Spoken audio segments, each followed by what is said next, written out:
363 రోజులు చేబదులట. చేబదులు అంటే బదిలించుకోవడం ఉంటుంది కదా, పైసలు ఓ 1000 రూపాయలు ఏరా మళ్ళీ ఇస్తా తర్వాత ఇస్తా అన్నట్టుగా 363 రోజులు అదేనట. రోజువారీ ఖర్చులకు రిజర్వ్ బ్యాంక్ నుంచి అప్పు తెచ్చుకుంటున్నారట. రాష్ట్ర ప్రభుత్వ తీరుపైన కాగ్ ఒక నివేదిక ఇచ్చింది, భయంకరమైన నివేదిక. అంటే పైసలు లేవు, పైసలు లేక ఏం చేస్తున్నారంటే ఆడో వెయ్యి ఈడో వెయ్యి. ఇక రిజర్వ్ బ్యాంక్ అయితే ఒకటే పని అడుగుతున్నారట, 10,000 కోట్లుంటి, 5,000 కోట్లుంటి, 2,000 కోట్లుంటి అని.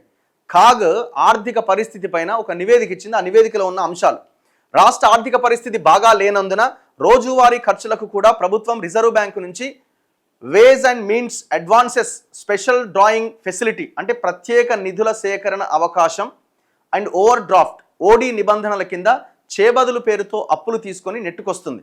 గత ఏడాది 2024-25లో ఏకంగా 365 రోజులు ఇలా అప్పులు తీసుకున్నట్టు కాగ్ ఆడిట్లో తేలింది. 365 డేస్ అట, ఎవ్రీ డే తీసుకుంటూనే ఉన్నారట. తీసుకున్న సొమ్మును నిర్ణీత గడువులోగా రిజర్వ్ బ్యాంకుకు మళ్ళీ చెల్లించాలి.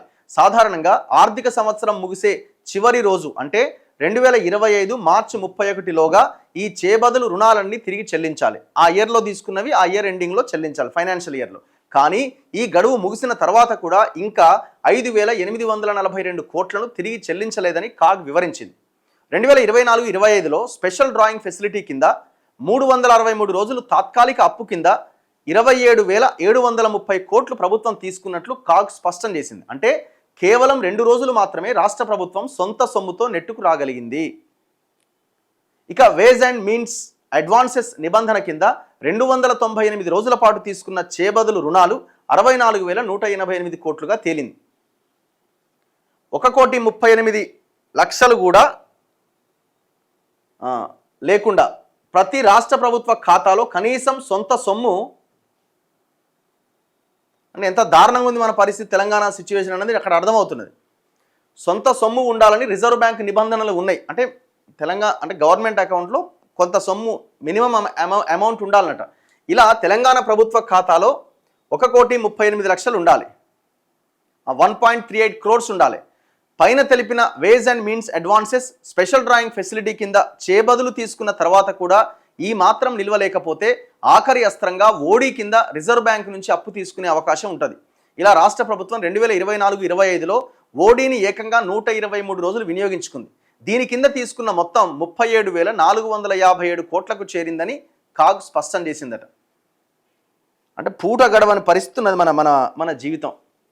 ఈయన ఇచ్చిన హామీలు నెరవేర్చామంటే ఏడ నెరవేరుస్తాడు? ఏమన్నంటే పైసలు లేవండి. మరి పైసలు లేనప్పుడు క్రికెట్ ఎందుకు ఆడాలి, కబడ్డీ ఎందుకు ఆడాలి? దానికి ఏం పైసలు లేకుండానే జరుగుతున్నదా? పైసలు లేనప్పుడు 11 కోట్లతో ఆ గద్దర్ అవార్డ్స్ కార్యక్రమం అంత అట్టహాసంగా ఎందుకు చేయాలా? ఏ రవీంద్ర భారతిలో లలిత కళాతోరణంలో చేస్తే ఓ 50 లక్షలు ₹1 కోటి అయిపోతుంది కదా. ₹1 కోటి హైటెక్స్కి రెంట్ కట్టి ఎందుకు చేయాలా? నీ దగ్గర డబ్బులే లేవు కదా, రోజు రోజు అప్పు తీస్తున్నావు కదా. ఎమ్మెల్యేలకు ఎమ్మెల్సీ గేమ్స్ పెట్టకపోతే ఏమే, దానికి ఎంత ఖర్చు పెట్టినావు? మళ్ళీ ఆడ కూడా డబ్బులే కదా.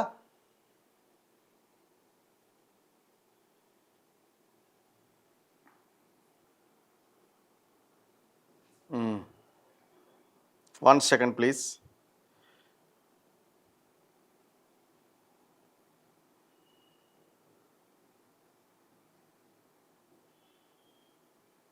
సో గతంలో కూడా మీరు చూడండి, కోవిడ్ సమయం నుంచి మార్పు వచ్చింది. 2020-22 కోవిడ్ సమయంలో ఆదాయం తగ్గడం వల్ల ప్రభుత్వం ఈ వేజ్ అండ్ మీన్స్ అడ్వాన్సెస్ పైన ఎక్కువగా ఆధారపడుతూ వస్తున్నదట. అప్పట్లో కేంద్రం రాష్ట్రాల ఈ పరిమితిని 60% పెంచింది. దీనివల్ల సుమారు తెలంగాణకు 1,392 కోట్ల అదనపు వెసులుబాటు కలిగిందట. సో ఆ దాన్ని పెంచడం వల్ల 2021-22 ఆర్థిక సంవత్సరంలో దాదాపు 100 రోజులకు పైగా ప్రభుత్వం ఓవర్ డ్రాఫ్ట్లో ఉన్నదట. అంటే ఇది ఇప్పుడు కాదు, ముందు నుంచి కేసీఆర్ హయాంలో నుంచి కూడా ఇది కంటిన్యూ అవుతూ వస్తున్నది. ఇప్పుడు ఇంకా పెరిగింది. అంటే ఎవ్రీ ఇయర్కి ఇంకా అప్పులు పెరుగుతున్నాయి తప్ప తగ్గే అవకాశం లేదు. 2022-23 మరియు 23-24 మధ్య ఒక్కసారి మనం కంపారిజన్ చూస్తే 2022-23 ఈ ఏడాదిలో అప్పుల భారం కొంత నియంత్రణలో ఉన్నట్టు కనిపించినా బడ్జెటేతర అప్పులు ఎక్కువగా ఉన్నాయి. ఏం అప్పులు అవి? ఈ మిషన్ భగీరథ అప్పులు, కాళేశ్వరం. ఎందుకంటే ఇవి కార్పొరేషన్లు పెట్టి తెచ్చింది కదా, ఇవి బడ్జెట్ కాదు, బడ్జెటేతర FRBM పరిధి బయట ఉన్నటువంటి అప్పులు. ఇవన్నీ కార్పొరేషన్లు పెట్టి అప్పులు. ఇప్పుడు వరంగల్ సెంట్రల్ జైలుని కూల్చిండు, దానికి ఒక కార్పొరేషన్ పెట్టి మహారాష్ట్రలో SBI బ్యాంక్ నుంచి ఎక్కడి నుంచో అప్పు తెచ్చిండు. సో ఇవన్నీ కూడా బడ్జెటేతర అప్పులు ఇవన్నీ ఇట్లాంటివి చాలా పెరిగిపోయినాయి.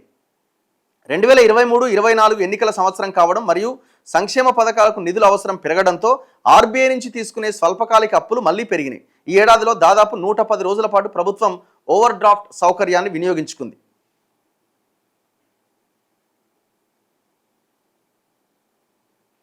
అయితే గత 4-5 ఏళ్ల క్రితం ప్రభుత్వం దగ్గర కనీస నగదు నిల్వ అంటే మినిమం బ్యాలెన్స్ గవర్నమెంట్ అకౌంట్లో ఉండే రోజులు నెలకు కనీసం 10 నుంచి 15 రోజులు ఉండేవి. అంటే గవర్నమెంట్ అకౌంట్లో కనీసం ఒక 15 డేస్ అయినా మినిమం కొంత అమౌంట్ ఉండేదట.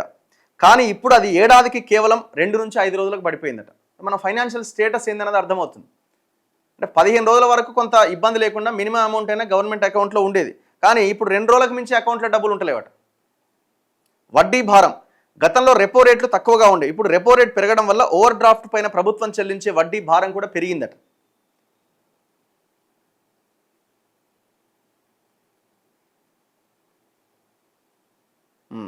అంతకుముందు అంటే 5-6 ఏళ్ల కింద అంటే 2018కి ముందు రాష్ట్రం తన సొంత ఆదాయంతోనే ఎక్కువ రోజులు గడిపేది.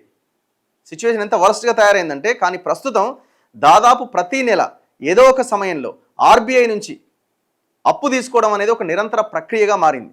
జీతాలు, పెన్షన్లు మరియు పథకాల అమలు కోసం ప్రభుత్వం ఈ తాత్కాలిక అప్పులపైన గతంలో కంటే ఎక్కువగా ఆధారపడుతున్నది. 365 డేస్లో 363 డేస్ మనం అప్పు తెస్తున్నామట. అంటే వాళ్ళకి తేవాలా ఇవ్వాలా, ఇయర్ ఎండ్లో కట్టాలి, మళ్ళీ ఫైనాన్షియల్ ఇయర్లో. అట్లా కట్టకుండా పెండింగ్లో ఉన్నది కూడా దాదాపు 5,800 కోట్లు పెండింగ్లో ఉందట. చూడండి పరిస్థితి ఎట్లా ఉందో.